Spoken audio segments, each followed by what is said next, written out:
गुरुदेव तुम्हारे जय जय हो गुरुदेव तुम्हारी जय जय हो गुरुदेव तुम्हारी जय जय हो गुरुदेव तुम्हारी जय जय हो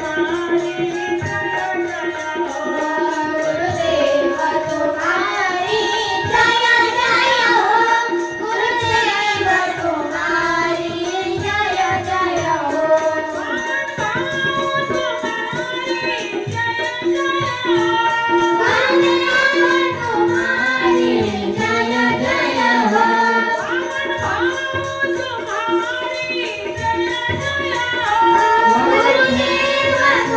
तुम्हारी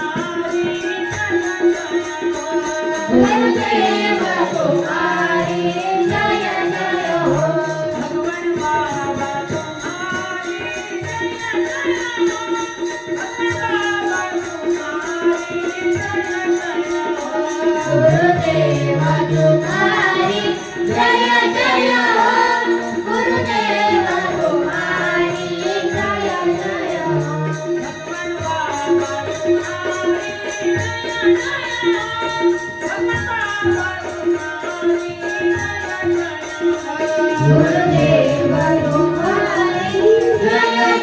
हो गुरुदेव तुम्हारी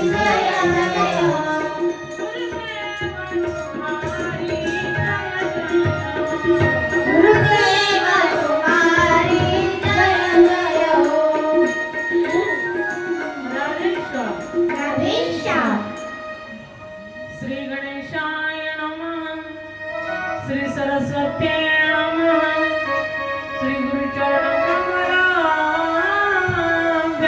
नमः ध्येयं सदा परिभोगमभीष्टदोः तीर्थास्पदं शिवनिरञ्जनुतं शरण्यम् कृत्यार्थं प्रणतपाल भवाति पूता वन्दे महापुरुषते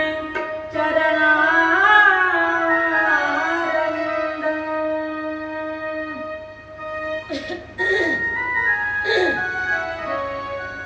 बंसी विभूषित करा नवनीर लाभा पीतांबरा दरुणनिंदा फलाधरुष्टा पूर्णेन्दु सुंदर मुखादरविंद नेत्रा कृष्णाची परमपी तत्व जाणे जय जय श्री राधा रमण जय जय नवल किशोरी जय गोपी चित चोर प्रभु जय जय माधव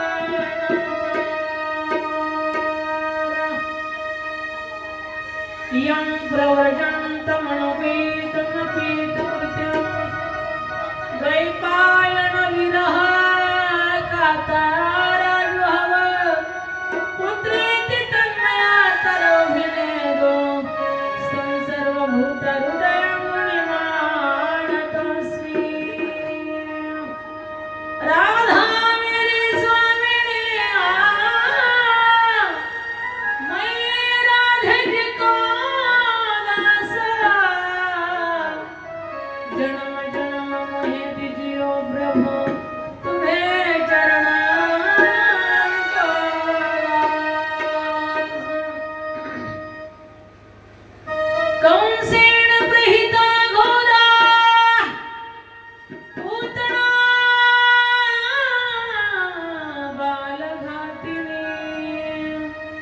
शिशुषुच्चार निघ्नन्ति पुरग्राममृजादिषु.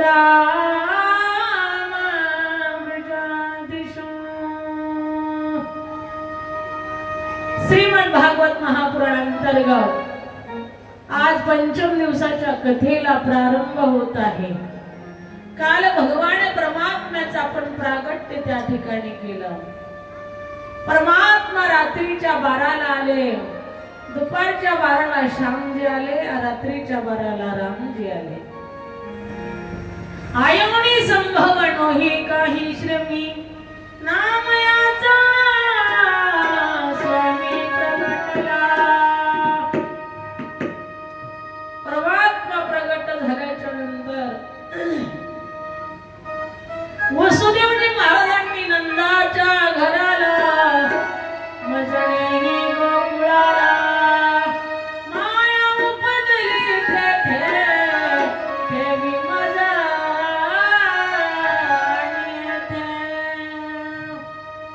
नंदरायजीच्या घराला कृष्णाजीला ठेवलं आणि मायेला घेऊन निघाले. एवढा आनंद त्या नंदरायजीच्या घरी होता. सगळे लोक आनंद व्यक्त करू लागले. सर्वांनी प्रेमाने म्हणा, नंद घर आनंद भयो जय कन्हैया लाल की. नंद घर आनंद भयो जय कन्हैया लाल की. नंद घर आनंद भयो जय कन्हैया लाल की. नंद घर आनंद भयो जय कन्हैया लाल की. जय कन्हैया लाल की, जय कन्हैया लाल की. जय कन्हैया लाल की.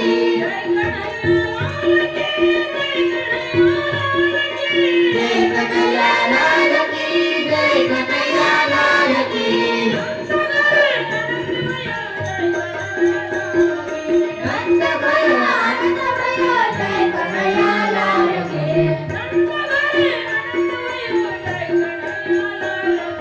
नंद घर आनंद भयो जय कन्हैया लाल की.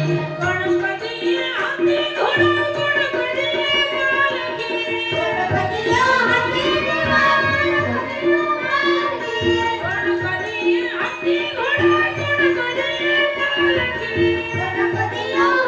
घोडा गणपतियो पालकी. नंद भयो आनंद भयो जय कन्हैया लाल की. नंद भयो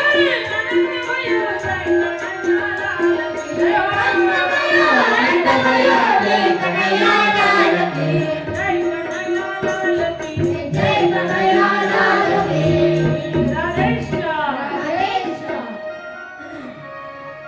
नंददेवीच्या घरी सर्व आनंदी आनंद आहे. किती सांगू मी सांगू कुणाला, किती सांगू मी सांगू कुणाला.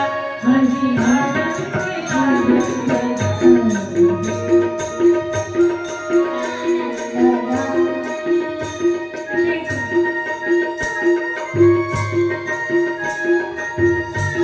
मी सांगू कुणाला आजी आनंदी आनंद झाला. आजी आनंदी आनंद झाला. आजी आनंदी आनंद झाला. किती सांगू मी सांगू कुणाला किती सांगू मी सांगू कुणाला. आजी आनंदी आनंद झाला. आजी आनंदी आनंद झाला. आजी आनंदी आनंद झाला. नाच खेळू चला रंग उधळू चला आनंद गाणा. आजी आनंदी आनंद झाला.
उगरे उगरे गोकुळीच्या सुखा गोकुळीच्या सुखा गोकुळीच्या सुखा गोकुळीच्या सुखा गोकुळीच्या सुखा गोकुळीच्या सुखा गोकुळीच्या सुखा गोकुळीच्या सुखा आता पार नाही लेका आता पार नाही लेका पार नाही लेका आता पार नाही लेका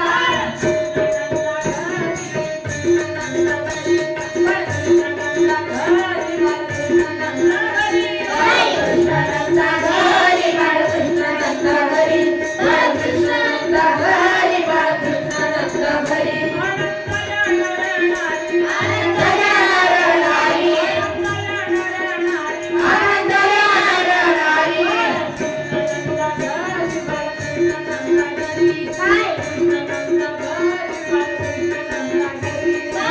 बाळकृष्णानंदा घरी बाळकृष्णानंदा घरी बाळकृष्णानंदा घरी बाळकृष्णानंदा घरी गोकुळिया तोरणे गोकुळिया तोरणे हरती कथा गाती गाणे हरती कथा गाती गाणे बाळकृष्णानंदा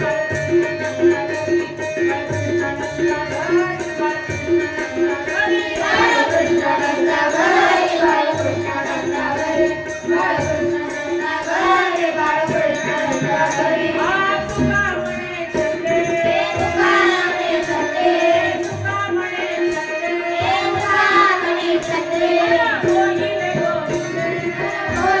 गोविंदे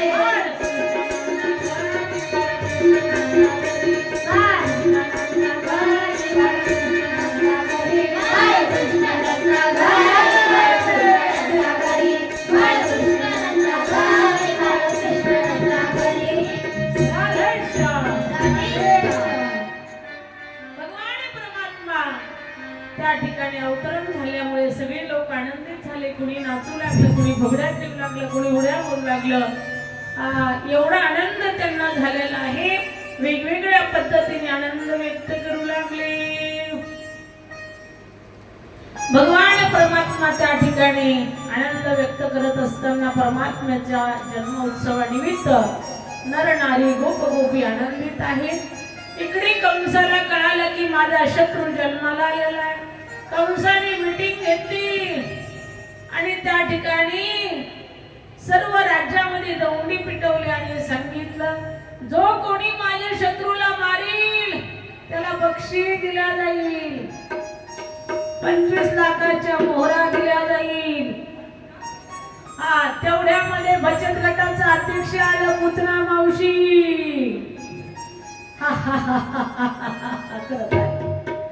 आल्याच्या नंतर म्हटली, राजा काळजी करू नका, मी मारते कृष्णाला. राजा म्हटला, कसं मारणार बहिणा? ती म्हटली, चिंताच करू नका, मी स्तनाला विषपान करेल, विषपान लावेल आणि कृष्णाला त्या ठिकाणी स्तनपान करेल. ही आयडिया मात्र त्या ठिकाणी कंसाला सुद्धा आवडली. कंसाने सांगितलं, अशा राक्षसी अवतारात जाणार का? लोक भीतील तुला. ती म्हटली, नाही, मी सुंदर रूप धारण करणार.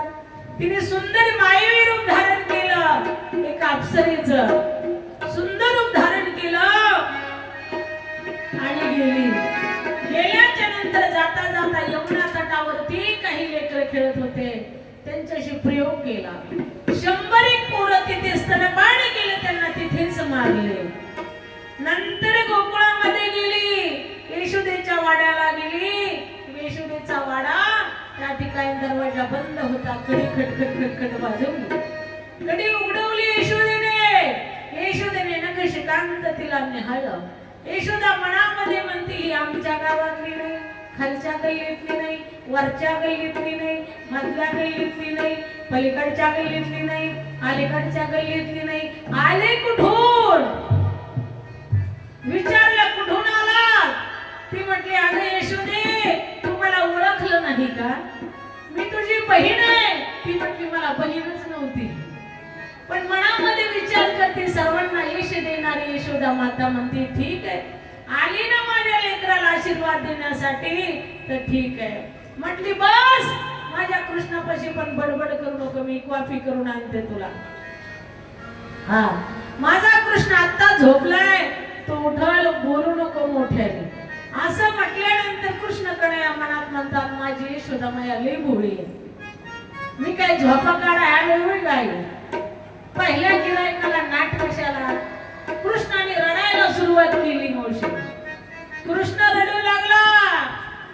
रडत असताना त्या ठिकाणी ती म्हणते अगं यशोदे तुझा कृष्ण तर जागाच आहे, मला झोपलाय म्हणते का. तिच्या कापी करून येऊस तर इलायचं काम उरकून घ्यायचं होतं. तिने लगेच कृष्णाला पाण्यातून काढलं आणि स्तन पान करू लागले. भगवंत म्हणले अरे मी माखन खायला आलो, दूध खायला आलो, मी पहिल्यांदाच विष घेऊन आली पुन्हा मावशी. मग देवाने काय केलं, डोळं झाकले, भगवान शंकराची प्रार्थना केली. म्हटले भगवान भोलेनाथ तुम्हाला चांगली प्रॅक्टिस आहे विष प्यायची, कारण समुद्र मंथन झालं तेव्हा पहिल्यांदा विष निघलं ते भगवान शंकराने ग्रहण केलं होतं. म्हणून भगवान कृष्णाकडे याने डोळे झाकले आणि भगवान शंकराची प्रार्थना करू लागले. कर्पूर गौरम करुणावतारम संसार सारम भुजगेन्द्रहारम सदा वसन्तं हृदयारविन्दे भवं भवामि सहितं नमामि भवं भवामि सहितं नमामि. डोळे झाकले, भगवान शंकराची प्रार्थना केली. भगवान शंकर म्हटले ठीक आहे हरकत नाही, देवा तुमची आज्ञा प्रमाण आहे. विष देवाकडे दिलं, नंतर रक्त शोषण केलं, नंतर पंचप्राण ओढले. तिच्या पोटात ती आखाडी ओढायला लागली, आग पडायला लागली पोटात. ती देवाला म्हणती मंच मंच मंच मंच मंच, संस्कृत भाषा. म्हणजे सोडा सोडा सोडा सोडा. देव म्हणतात मी एकटं पकडीत नाही, पकडल्यानंतर सोडत नाही. हा देव म्हणतात आता सुट्टी नाही, चिर करा नाही तर फिर करा. हा एक शेतकरी नाही का जांभूळ विकत घेतो, त्याच्यात भोंगा बी येतो. एक एक जांभूळ खाता खाता बहुती भोंगा बी खात आणि ती भोंगा चिर चिर करत. ती शेतकरी म्हणतो पैसे दिले पट्ट्याने चिर कर नाही तर फिर, पण तुला सुट्टी नाही.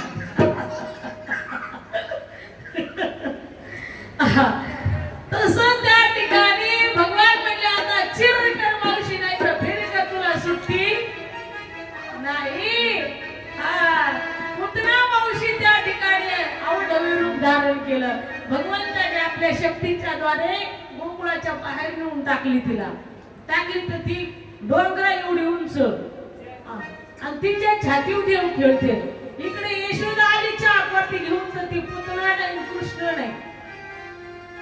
इकडे तिकडे धावू लागले, पळू लागले, कृष्ण कुठे कृष्ण कुठे कृष्ण कुठे. सगळ्या गोकुळातल्या गवळणी सुद्धा जमा झाल्या. सगळ्या जमा झाल्यानंतर सगळ्या गवळणी गोप धावत पळत गेले, तर ती डोंगरा एवढी पूर्ण तिच्या पोटावर देव खेळत होता. यशोदा मैयाने बघितलं, तिला मूर्छा आली, बेशुद्ध पडली.